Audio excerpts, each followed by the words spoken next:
Welcome to the dungeon. Hey guys, welcome back to Dat Damn Dasher. Things may look a little bit different tonight because I am embracing my alter ego for this stripper episode. You can call me Master Dasher, so if you have your notes, I have mine. Let's get on into it. So the first thing on my list is that the Ode to Basic Instinct was everything. Basic Instinct is one of my favorite movies of all time. They basically replayed that classic scene where Sharon Stone's character is being interviewed down at the police station with a cigarette, and she's uncrossing and crossing her legs. In terms of who did it best, I definitely say Kenya had it hands down. She was, the closest to the original, and I think they positioned her that way because she was the only one really in like the white outfit that mimicked the actual scene. So I really enjoyed it. The scene sort of set up Kenya as the sort of master of ceremonies for this episode, which she pretty much was. Next thing on this list, Candy was in her element as the mistress. I think we all know that Candy has this side, from her bedroom candy line and all of the things that she does in terms of her dungeon parties.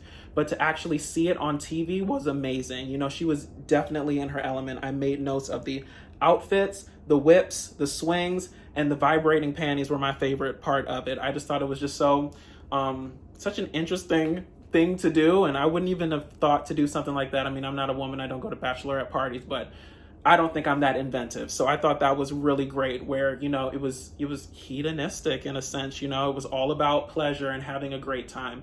One of the things that Candy said that really resonated with me was that, she just creates forums for people to be more of themselves, to embrace that part of yourself and to just know that at your core, it's okay. And I think that that was a great thing to show on TV. I think the other conversation that sort of comes into the mix when you have things like this is this a bad representation of, women on TV? I think from my perspective that, people shouldn't really look at these housewives as,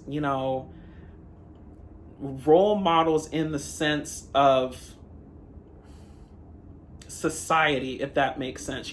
At its core, this show is for entertainment, and I think if you view it through those lenses instead of trying to micro analyze everything that they do and sort of view it as a representation on women and Black women as a whole and the larger Black community, I think that that's very far-fetched. In my opinion, this was the most interesting, entertaining episode of Real Housewives that I've seen in such a long time, and I'm just glad that they felt the need and the gumption to show it on TV.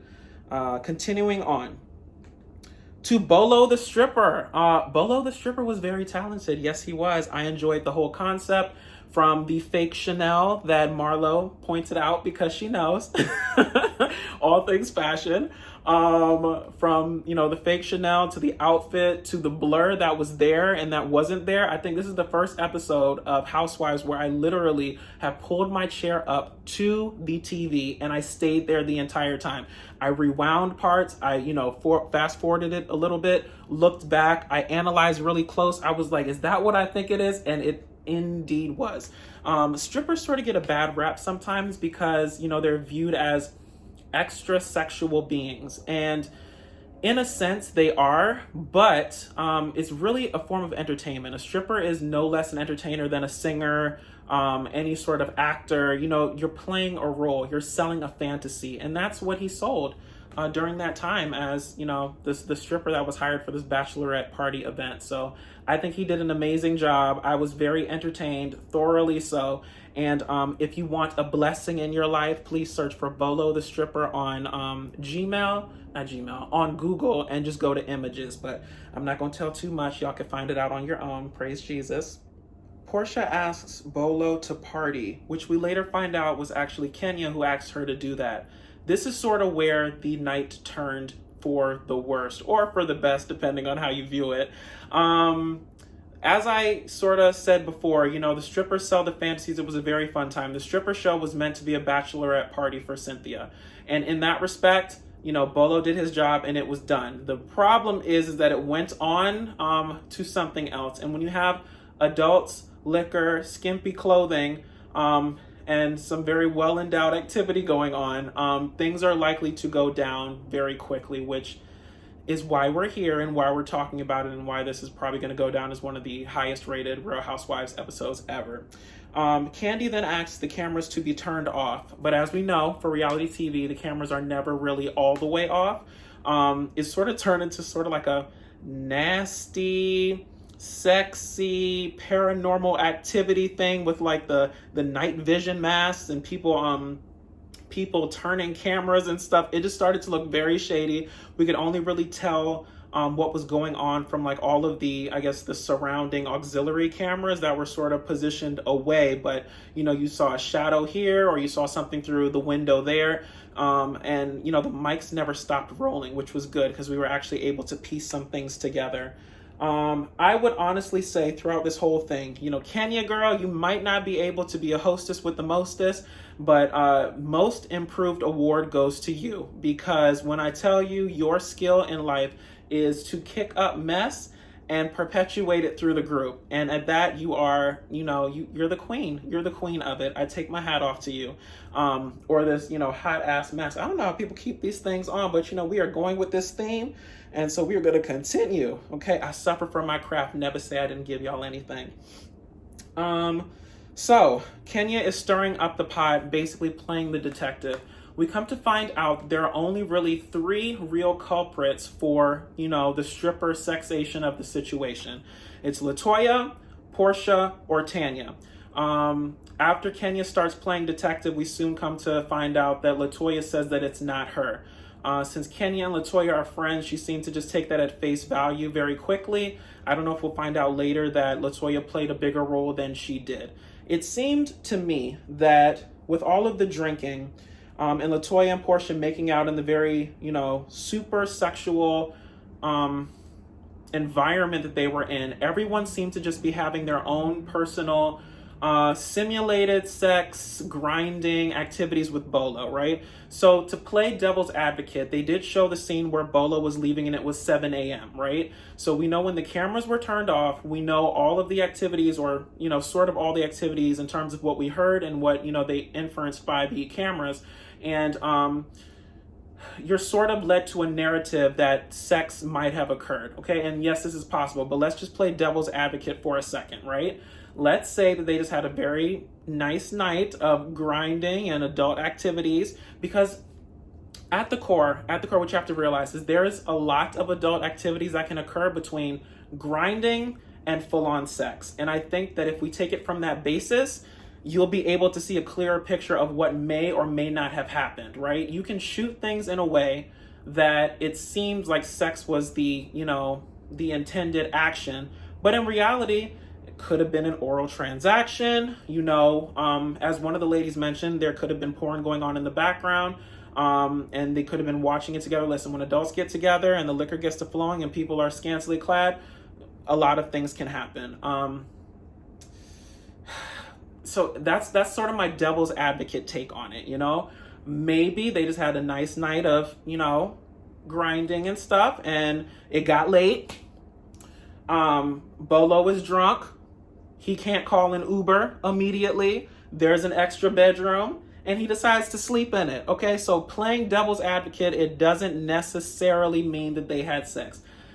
What muddies the water for me, and so if we're going to show the devil's advocate side, we also need to show the other side of it, which is the problem that I have in this situation is that Kenya was hearing these sex noises, right? And on its own, Kenya's word is just one experience of what may have happened.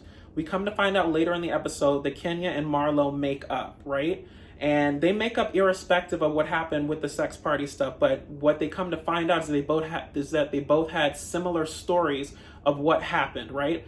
Marlo had come down at 5 a.m. to get some water or whatever. Kenya had come down at 6 a.m. Bolo left at 7 a.m. And they both heard the same things. They heard the moaning, they heard the sex sounds, and they heard the, you know, do me harder or whatever she heard or whatever. Y'all heard it from the show. We're trying to keep, girl, this is a family show, okay? I'm not trying to get blocked from the Instagram and the YouTube. Oh, no, you won't do me. So I'm being very, very, very tactful with what I say. Do I think that sex occurred? I don't know. Honestly, I don't know. Like I said, there are a lot of adult activities between grinding and full-on sex. I don't think that LaToya had sex with a stripper. If I were a betting man, it would be down to Tanya and Portia. And I'm going to whittle that down even more because I don't think Tanya has it in her. From all the drama that Tanya went through sort of surrounding Paul in the prior seasons about, their relationship and, she wants to get married, but she's, waiting on their timetable. And I don't think that even inebriated that she would do that. Could she have been in the room? Yes. Do I think that she might have participated in some things? Yes. Do I think there was actual sex? On Tanya's part, no. Now, Portia is the wild card, right? Because technically, Portia is single. Her and Dennis are on again, off again. Portia is an adult. Whether it happened or it didn't happen, she's an adult and she can make those decisions. The other argument was sort of, was this a violation of girl code for Kenya to talk about it? I say absolutely not. Kenya Moore finally came up to work. Okay, she found out she wasn't a good hostess, but she's very good at kicking up mess. So listen, you got to go with your strengths in life, okay? You got to do what you were intended to do. And she moved the story forward, and she honestly made the episode much more interesting than it could have been. Because if the ladies just had a night of debauchery that ended at, 10, 11 p.m. and then went to sleep, there would be nothing to talk about, right? So Kenya did her job of moving the story forward, creating this narrative that there may or may not have been some sexual action with the stripper. And she did her job, so I have no problem with it. Tanya can't recall when she's under Kenya's interrogation and Portia pleads the fifth and cites girl code. When you get drunk, when the Henny starts to be, poured and the liquor gets to flowing, memories can evaporate, okay? Yes, let's say that. Memories can evaporate. However, sometimes when you don't want to remember things, alcohol is a very good excuse. So I understand both sides of it. I think that they remember more than they think. Actually, no, I think they remember more than they're going to say that they remember.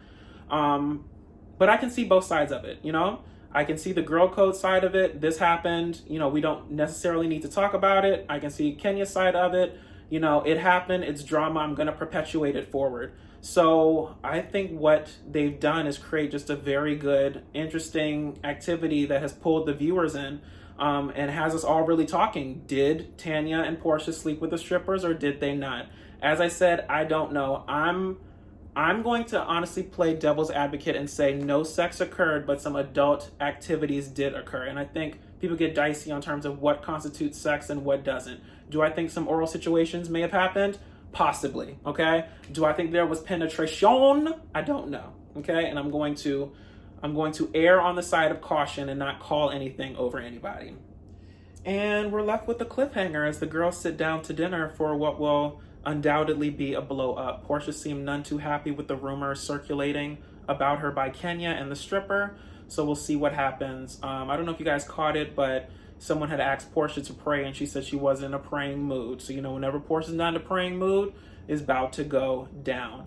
I will be there next week, perhaps wearing the same outfit. I'm not sure. If you guys liked it, please, go down in the comments and let me know whether I should wear it again for next week. If I get good responses, I just might. In the meantime, y'all, I have enjoyed this outfit tremendously. I must say so. I've been inspired by Candy to, embrace my inner freak, and it's okay. So I think what I'm going to do is, with this newfound freedom, I'm going to take my new outfit down to the OnlyFans office and, see about the cost and benefits of setting up a fans only page or OnlyFans page. You see, I'm too old for this mess. It's fine. I can do tricks. I can make them bounce, but I can't make them move irrespective. I got to work on that. I'm going to work on my stripper stuff. Anywho, guys, in all seriousness, if you liked what I said, please feel free to like, comment, and subscribe. Follow me on Instagram at DatDamnDasher. Also, check me out on Stereo, also at DatDamnDasher. And until the next review, I will talk to you guys later. Bye.